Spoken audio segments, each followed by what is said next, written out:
Alright guys, so the Vision has landed in the capital city. Just done a quick little bit of just a quick outside the front. Haven't even dived into the thick of it. We're just going to be basically going setting up to our base camp here, doing things like getting all computers and all that thing loaded, getting pre-existing film shorter, just basically getting everything squared away before we go, and then we go and with as light as possible and not encumbered by bags and other bits and pieces. So got there, it's obviously as soon as you get there, you can feel the energy and the presence there. We got off the train. I said we came over on the yacht, the what we like to refer to as the HMS Wellpower, with Chris, and we got on the train at Porirua, because it was the most direct route from Picton to Porirua. And then as we got on the train, there were other protesters actually coming down there as well. There were at least 2 families there.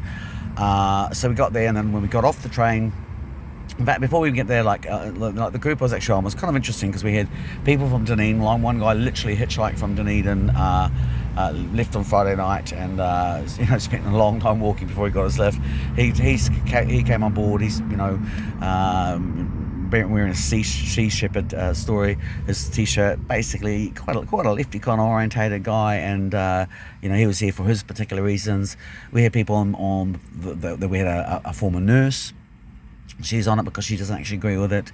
Obviously Chris he's done a little video which explains his little particular story, where he is at in terms of he's vaccinated and he's decided that he's not agreeing with the mandates. We had quite a big contingent there from Motueka, very mixed bunch, house mums, just free-thinking individuals. There was a really nice guy. He was neither left or right. He was very just basically a calm, patient dude with a very recent outlook on life. So hopefully we can try and catch up with some of these guys as well. That'll be nice. Took a nice group photo at the end of it. Really nice little trip over. It took about 7 hours. Really interesting conversations, and some of it does go queuing on. But you know what? I don't really care too much, because there's a difference between growing up in the counterculture where we grew up in those days, talking about all sorts of things like the UFOs and New Age and spiritualism, and nobody never gave a problem with that. So these are just people turning the app on and looking at it from perspective. Nothing really.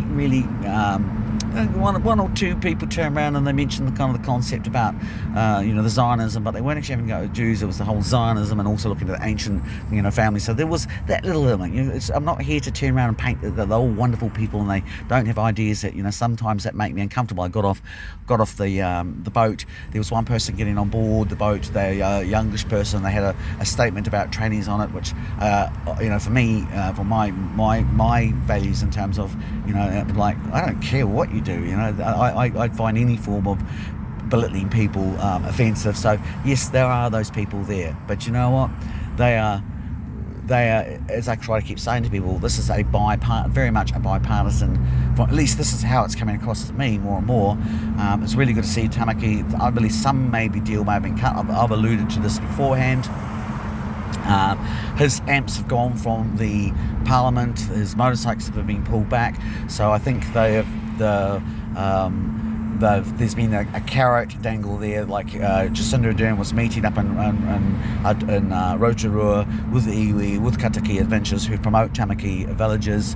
The next day it was talking about Brian coming down, and then that very much turned around. So that element's been basically plucked out, and if that is the government, thank you, because we didn't want them there. Well, at least that's my particular viewpoint. Other people might have a different perspective, but as I said, from a person that leads more left, I wasn't comfortable with those guys there, but they're not the only people there. It's really much, when I wandered around Picton, I found a very diverse for against viewpoint, left wing, right wing, and it's very much the same inside the camp. It's very much two pools of Kiwis who in some ways, if you sat down, have more in common than they've got opposed to each other, and there's so much room for miscommunication, and also a lot of dogma. People pick sides to a certain degree, and once in the alley, it's very hard for them to cross over or see from the other people's viewpoint. But that's been kind of the kind of people I came across with on the yacht. There were about 14 of us, and I said it's been my experience at Picton Camp, and we'll see what my experience is in Wellington over the next couple of days when I'm going to try and get in there amongst it all and cover the good, the bad, and the complicated. This is Ben Vidgen, Deadline TV.